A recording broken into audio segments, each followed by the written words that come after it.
Halo adik-adik semua, Assalamualaikum. Nah, sekarang kita akan membahas soal OSNK IPA tingkat SMP 2025 yang kemarin ya.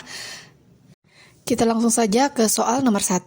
Soalnya adalah berikut ini data kependudukan suatu wilayah selama 6 tahun. Kita diberikan suatu data dari tahun 2011 hingga tahun 2017. Nah, berdasarkan data di atas, maka pertumbuhan penduduk per tahun selama 6 tahun adalah titik-titik persen. A 8, B 5,7, C 6,7, dan D 7,3.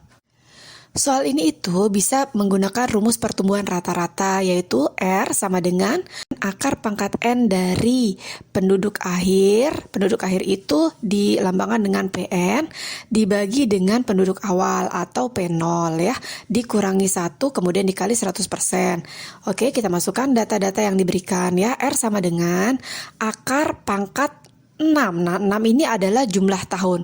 Dari 2011 ke 2012 1 tahun. Begitupun berikutnya sehingga jumlahnya adalah 6 tahun. Jadi akar pangkat 6 dari 159 dibagi 100 dikurangi 1 kemudian dikali 100%. Nah, karena di OSN itu kalian tidak boleh menggunakan kalkulator, untuk perhitungan rumus ini mungkin akan kesulitan bagi kalian gitu ya. Maka gunakan gunakan rata-rata per tahun aja. Itu bisa menjawab soal ini. Misalkan 2011 ke 2012 itu rata-ratanya adalah 108 dikurangi 100 dibagi 100. Kemudian dikali dengan 100%, hasilnya adalah 8%. Nah, jika kalian menghitung satu persatu, itu rata-ratanya akan kalian dapat sekitar 8% gitu ya. Maka jawaban yang tepat untuk nomor 1 ini adalah A, yaitu 8. Tapi jika kalian ingin masukkan ke dalam rumus, misalkan kalian ingin membuktikan jawabannya, itu boleh dengan menggunakan rumus pertumbuhan rata-rata tersebut. Nah, jawabannya juga pasti mendekati 8%. Oke ya, jadi nomor 1 ini jawabannya adalah A. Lanjut ke soal nomor 2, sebuah pemanas listrik memiliki hambatan 25 ohm dihubungkan dengan sumber tegangan 250 volt dan bekerja selama 24 jam. Maka 1. Arus yang mengalir dalam pemanas 10 ampere. 2. Daya pemanas sebesar 2,5 kW. 3. Jika tarif listrik Rp500 per kilowatt hour, selama waktu tersebut diperlukan biaya Rp300.000. Nah, pernyataan yang benar adalah A 1 dan 2, B 1 dan 3, C 2 saja, D 1, 2, dan 3. Oke, kita hitung dulu ya. Rumus untuk arus listrik. Nah, arus listrik itu kita menggunakan hukum Ohm, yaitu I sama dengan V per R, dengan V-nya itu adalah 250 volt dan hambatannya 25 ohm. Maka kita dapatkan 10 ampere. Kemudian kita hitung dayanya ya. Di soal daya pemanas itu sebesar 2,5 kW. Maka kita cek ya benar atau enggaknya. Daya itu V dikali I ya. Daya itu dilambangkan dengan P, maka P sama dengan 250 volt dikali 10 ampere. Menghasilkan 2500 watt. Untuk dijadikan ke kilowatt, maka dibagi 1000, hasilnya adalah 2,5 kilowatt. Kemudian biaya listrik. Nah, biaya listrik itu kita hitung dengan daya dikali dengan waktu dulu ya. Maka 2,5 kW dikali 24 jam adalah 60 kWh. Nah, biayanya jika 1 kWh adalah Rp500, kita kalikan aja 60 kali 500, hasilnya adalah 30.000. Artinya yang ketiga ini itu adalah salah. Jadi jawaban yang benar adalah 1 dan 2 saja, yaitu A. Baiklah, soal nomor 3, sebuah benda di dasar bidang miring licin yang kemiringannya 30 derajat. Benda itu diberi kecepatan awal sehingga bergerak naik pada bidang miring sejauh 1 meter sebelum mulai bergerak turun. Jika G sama dengan percepatan gravitasi, maka kecepatan awal benda adalah, ini diberikan sin 30 derajat sama dengan 0,5 dan cos 30 derajat sama dengan 0,5 akar 3 atau setengah akar 3 ya. Pernyataan yang benar adalah A 0,5 akar G, B akar 2G, C akar G, dan D akar 3G. Nah, untuk menjawab pertanyaan ini, kita bisa selesaikan dengan konsep hukum kekekalan energi mekanik, karena bidang miringnya itu licin atau tanpa gesekan ya. Maka energi kinetik awal itu akan sama dengan energi potensial maksimumnya.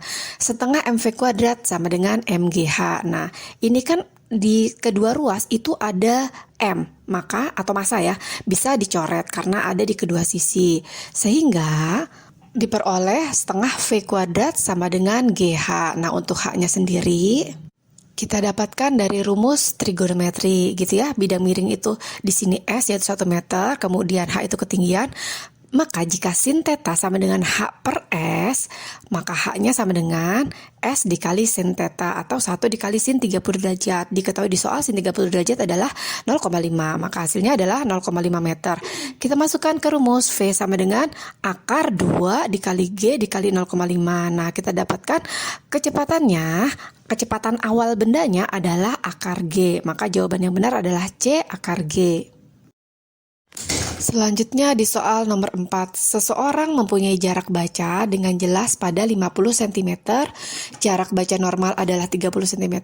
Kekuatan kacamata yang harus digunakan adalah titik-titik dioptri. A. Negatif 0,75 dioptri, B. Plus 0,75 dioptri, C. Negatif 1,33 dioptri, dan D. Positif 1,33 dioptri. Nah, di soal diketahui jarak baca jelasnya 50 cm, jarak baca normalnya 30 cm. Nah, berarti orang ini rabun dekat atau kata lainnya adalah hipermetropi karena tidak bisa membaca dengan jelas pada jarak 30 cm. Nah, solusinya adalah lensa positif atau cembung. Artinya nanti dayanya atau kekuatan lensanya adalah positif ya. Kekuatan lensa hipermetropi itu kita pakai perumusan P sama dengan 1 per SN dikurang 1 per S gitu ya. Maka kita masukkan, karena dia dalam cm, maka P-nya itu 100 per SN-nya yang 30 cm dikurang 100 per 50 cm. Maka kita dapatkan P sama dengan 10 per 3 dikurangi, kita sederhanakan ya, jadi 2 per 1 sama dengan matematis biasa kita dapatkan 4 per 3. Nah, 4 per 3 ini kita ubah ke pecahan desimal 1,33 atau di sini kita dapatkan positif atau lensa cembung ya. Jadi jawabannya untuk nomor 4 ini adalah D, positif 1,33 dioptri. Soal nomor 5, seseorang mendorong meja dengan kecepatan konstan, maka dapat disimpulkan A. Dia tidak mengerjakan atau melakukan gaya. B. Jika lantai licin, maka usaha sama dengan 0. C. Jika lantai kasar, maka usahanya 1,5 kali berat meja. D. Gayanya sebanding dengan massa meja. Nah, adik-adik, kalau benda itu bergerak dengan kecepatan konstan, artinya percepatannya itu 0 ya. Berarti resultan gaya atau sigma F yang bekerja juga 0. Dari sini bisa diartikan bahwa gaya dorong yang dilakukan orang itu mengimbangi gaya dari lantai, gaya gesek dari lantai. Jadi walau kecepatannya tetap, orang tersebut tetap melakukan gaya buat melawan gaya gesek tersebut. Jadi kalau kita lihat opsi A itu salah ya, karena dia tetap melakukan gaya. Kemudian opsi B, jika lantai licin maka usaha sama dengan 0. Nah, ini juga salah ya, karena usaha itu sama dengan gaya dikali jarak. Selama ada gaya dan meja bergerak, pasti ada usaha. Kemudian opsi C, jika lantai kasar maka usahanya 1,5 kali berat meja. Nah, 1,5 kali berat meja itu dari mana gitu ya? Nggak ada rumus usaha yang bilang harus 1,5 berat 1,5 kali berat meja. Jadi opsi C juga salah. Nah, untuk pilihan yang D, gayanya sebanding dengan massa meja. Nah, ini benar karena gaya dorong yang dibutuhkan buat gerakin meja itu melawan gaya gesek. Jadi berbanding lurus sama massa mejanya. Maka berat massanya makin besar gaya gesek, makin besar juga gaya dorongnya. Jadi jawaban yang benar untuk nomor 5 adalah yang D, gayanya sebanding dengan massa meja.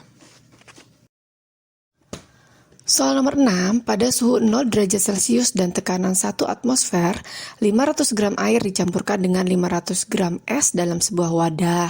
Dengan suhu dan tekanan udara dipertahankan setelah beberapa waktu. Didapatkan dalam wadah itu adalah A. 1000 gram air, B. 750 gram air, 250 gram es, C. 500 gram air, 500 gram es, D. 250 gram air, 750 gram es. Nah, adik-adik, jika suhu itu dijaga di 0 derajat Celcius dan tekanan juga tetap, itu artinya sistem berada di titik lebur es ya. Di titik ini air dan es bisa eksis bersamaan atau nama lainnya adalah fase kesetimbangan. Tapi karena tidak disebutkan ada pelepasan atau penambahan kalor, maka jumlah air dan es itu akan sama ya. Jadi massa tetap 500 gram air dan 500 gram es. Jawabannya adalah yang C. Oke, dari 6 soal tadi, kira-kira kalian betul berapa ya kemarin ya? Ini khusus soal fisikanya. Nah, terima kasih sudah menonton video ini. Semoga sukses. Assalamualaikum.